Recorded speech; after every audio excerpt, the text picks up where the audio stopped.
How's it going, everyone? I got a pretty important hacker update for you today. Let's start with the fact that playing DBD on Steam currently has a vulnerability that allows your IP address to be traced.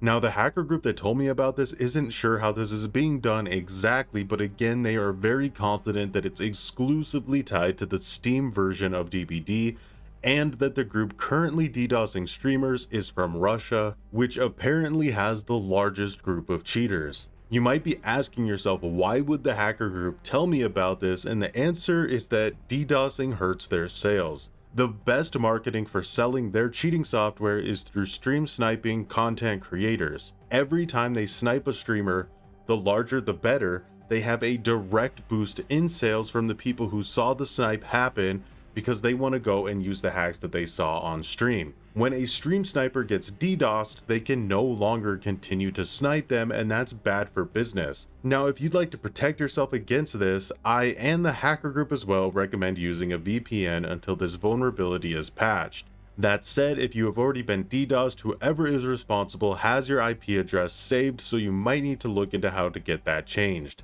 Furthermore, this isn't an exclusive issue to content creators. Anyone playing DBD on Steam is at risk of having their IP grabbed, leaked, or attacked. However, it's not all bad news today. Behavior has updated their version of Easy AntiCheat to a version similar to what Rust uses, which makes it much more difficult to use hacks without being detected. Now, to be clear, this isn't really a significant update to the Dead by Daylight code or anything like that. Every cheat can still be used, it just makes it much more easy for Behavior to see those cheats and then ban the cheaters at a faster rate. Which is still great news. I just don't want you to get the wrong idea. You're still going to be running into all of the same hacks that you've already seen in the past. In addition, there's been an increased amount of bans across all providers, so props to Behavior for that. Lastly, I got some information on how MMR works behind the scenes from the hacker group. According to them, the majority of streamers that they track play around 2,000 to 2,200 MMR. Survive with friend groups are able to get past that to around 2,400 to 2,500. And the hacker Terminator bots are basically capped out around under 3,000 at the highest.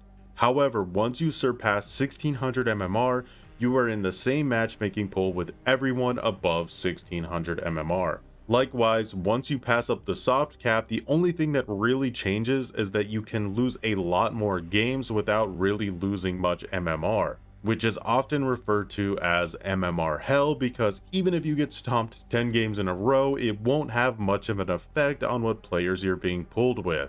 Also, when starting on a fresh account, you are at 650 MMR. During this phase, the game tries to find out where you belong as a player. If they determine you're experienced enough, they'll boost you to the 900 to 1000 range of MMR.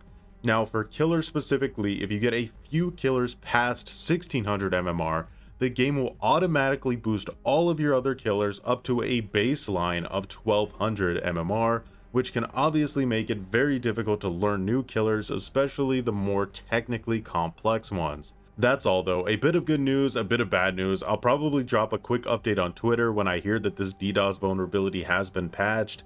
As far as VPNs go, I'd probably personally recommend Surfshark. That's not an ad or anything, I just found them to have good service. But as always, thanks for watching and have a good one.